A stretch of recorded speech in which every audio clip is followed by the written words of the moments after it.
أعوذ بالله من الشيطان الرجيم بسم الله الرحمن الرحيم الحمد لله والصلاة والسلام على رسولنا وعلى آله وصحبه أجمعين ربي يسر ولا تؤسر ربي اتمم بالخير اللهم لا سهل إلا ما جعلته سهلا وأنت تجعل هذا إذا شئت سهلا.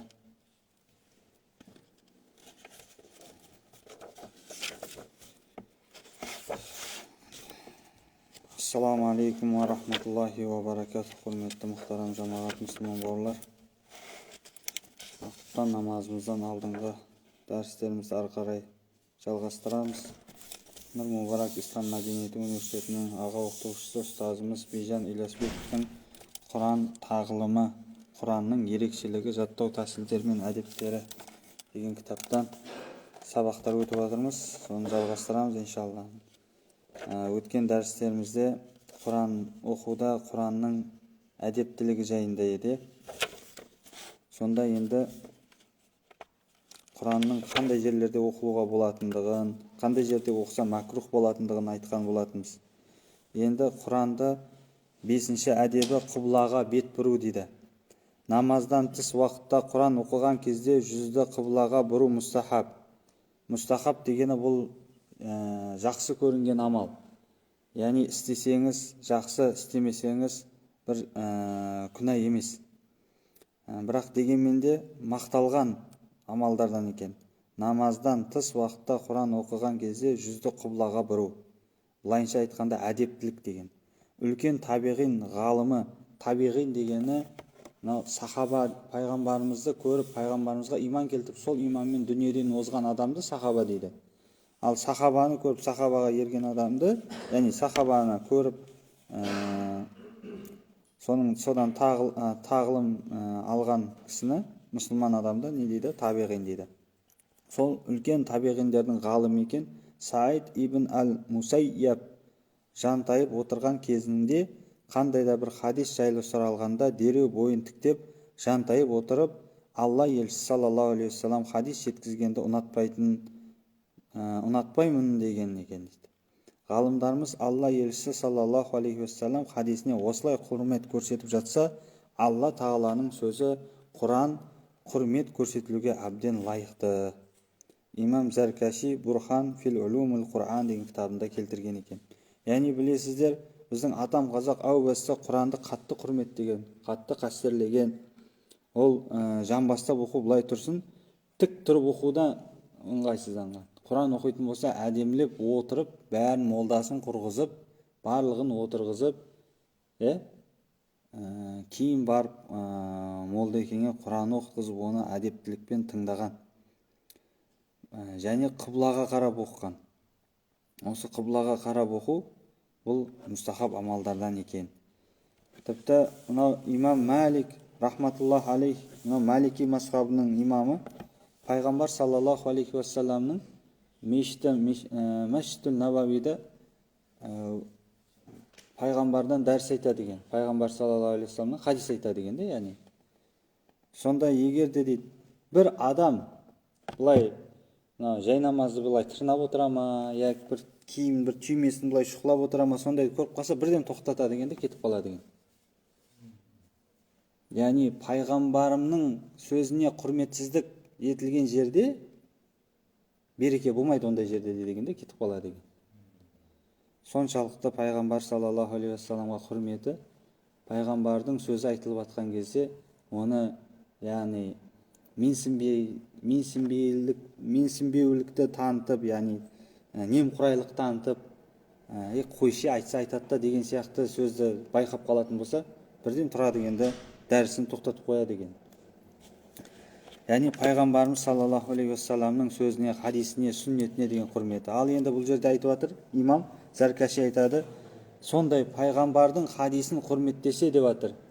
Пайғамбарымыз саллаллаху алейхи вассаламның хадисін жантайып жатқан жерде айтудан ұялып, орнынан түрі келіп айтатын болса, неменеге Алланың сөзін оқыған кезде жатып оқу керек деп жатыр да, әдепсіздік таныту керек деп жатыр. Ең лайық құрмет көрсетілуге Құран әбден лайықты деп жатыр. Хадистерде де мәжілістердің ең жақсысы қыблаға бағытталғандығы екендігі айтылады. алтыншы әдебі Алладан пана тілеу. Құран оқитын кісі алдымен Алладан пана тілеп, астағфирулла, аузу биллахи минаш шайтанир ражим. Яғни мағынасы қуылған шайтанның кесірінен Аллаға сиынамын деп айту керек.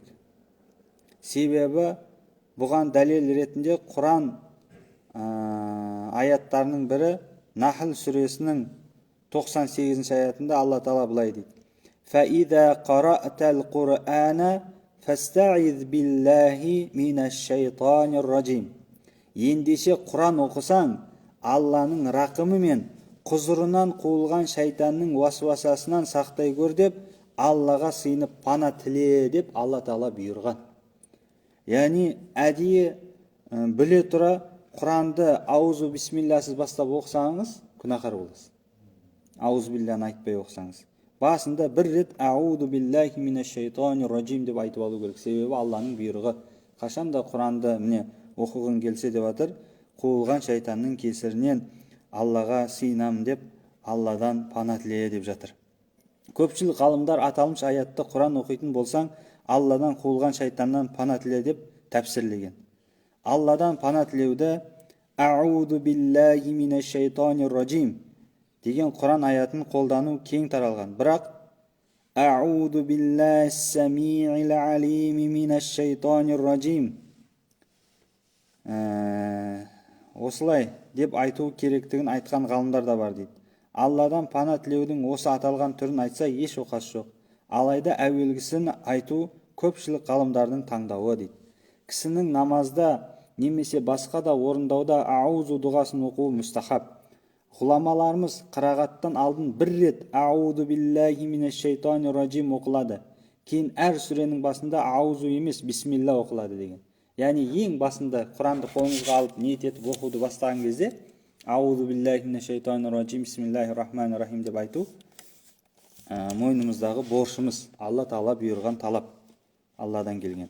Әрі қарай бисмилланы айтып, әрі қарай аузу билланы айтпай оқи берсек болады. Мысалға, қазір бір аят оқып бердім ғой сіздерге. Енді хадис айттым, басқа айттым, тағы бір аят келіп қалса, тағы да аузу билла деп айту шарт емес. Басында бір рет айттық, әрі қарай айтып кете береміз. Осы арада тағы бір айта кететін жайт дейді. Егер бір адам дейді, Құран оқып келе жатып бір топ адамдарға кезіксе дейді, оларға сәлем беріп қайтадан қырағатын жалғастыра береді. Алайда сәлемнен кейін аузу дұғасын қайта оқыған жақсырақ. Құран оқушылар бірге жиналып Құран оқитын болса, араларынан біреуінің аузу дұғасын оқуы басқаларға жеткілікті саналмайды дейді. Яғни ол андай кифая сияқты емес та, мысалға қазір Қуантайға ассаламу алейкум деп амандасты, мен оған уа алейкум ассалам десем, сіздердің мойындарыңыздан түседі. Сіздер сәлем бермесеңіздер де ешқандай күнәһар болмайсыздар. Негізі сәлемге жауап бермесе күнәһар болады адам. Себебі Алла Тағала айтты, не деді? Араларыңда сендерге біреулерің, яғни мұсылмандарың сәлем берсе, оларға дәл сондай немесе одан артығымен жауап қайтарыңдар деді да. Осы аятпенен сәлемге жауап қайтару уәжіп болды да, сәлем беру сүннет болды. Ал енді мынау аузу билла ондай емес дейді. Аузу билланы айту, мысалға көпшілік арасында Құран жарыс болады, я Құран бір-біріне қайталайды. Сол кезде бір үлкен кісі аузу биллахи минаш шайтанир ражим деп бір дауыстап айтып алса, басқаларының мойнынан түспейді дейді. Әрқайсысы жеке айту керек дейді. Мысалға бәріміз кезек-кезектеп оқимыз ғой Құранды.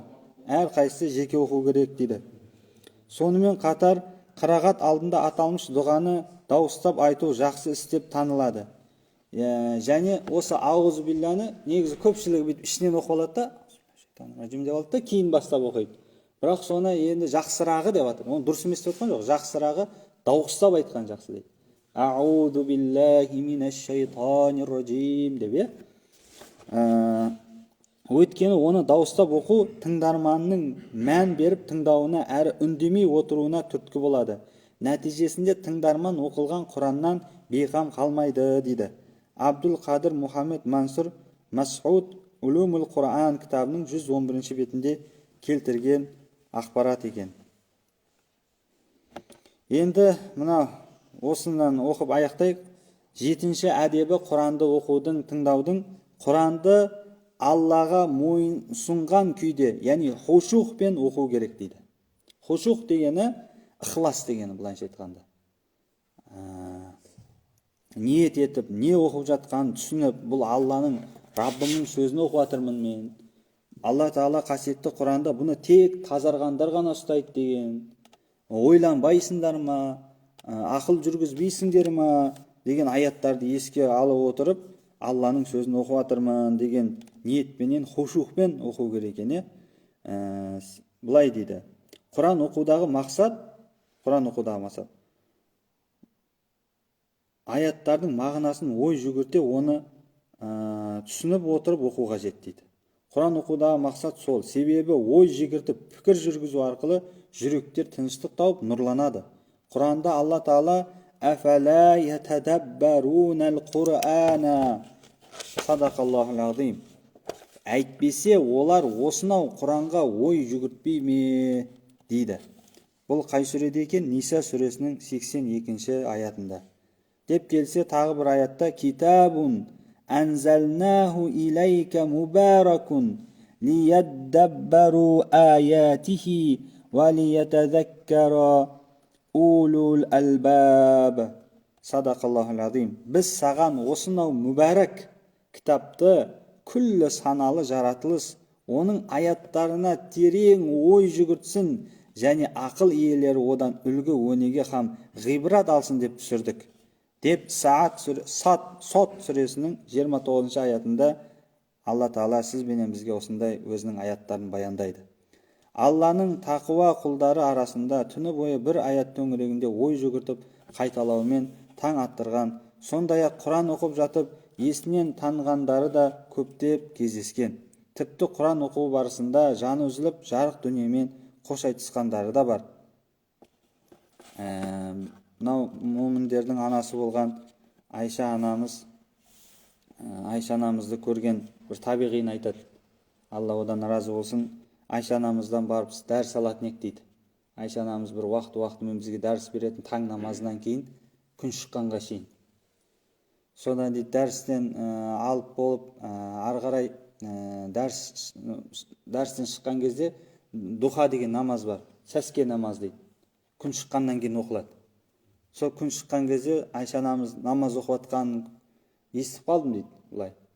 Содан намазда тұрып не оқыды дейді. Мынау бір аят оқыды дейді. Қазір ол аят есіме келмей қалды. Мағынасы былай. Біз сендерді мынау өткен пайғамбарлар ғой, Салих пайғамбар, ат қауымның азаптарынан құтқармадық па деген аят барды. Сол аятты оқып, қайта-қайта оқып жатқанына таң қалдым дейді. Неге ол аятты оқып тұрды? Сол аятты оқып тұрды дейді. Мен барып шаруаларын бітіріп келдім дейді. Базарға кеттім дейді. Базарға барып, шамамен енді 1-2 сағат уақыт өткен ғой, қайтып келсем дейді. Түскі уақыт жақындап қалған кезде Айша анамыз әлі сол аятты оқып, әлі сол жерінде тұрған екен дейді. Ары қарай өте алмай жатыр да аяттан. Яғни сол аятты тафаккур, тадаббур, ойланып, ғибрат алып, сондай бір аятқа тоқтап қалатын болған дейді. Бағыз ибн Хаким былай дейді. Ұлы табиғин Зурара ибн Ауфа таң намазында имам болды. Ол Құранды оқып жатып, «Фаида нуқира фин нафус нафур нақур фазалика яума идин яумун асир» деді дейді. Өйткені күндердің күнінде сур, Исрафил періштенің сырнайы үрленгенде, міне сол күні өте ауыр күн болады деген аятқа жеткенде жаны үзіліп жерге сұлқ түсті дейді. Сонда ол кісінің табытын көтергендердің арасында мен де бар едім дейді. Яғни Құранды оқып, сонда есінен танып қалып, ары қарай жаны үзіліп кеткен екен. Бұл сүре аят Мүддәссир сүресінің 8-9 аяттар дейді. Осы жерден тоқтатайық. Ақыр дауан алхамдулиллахи раббил аламин.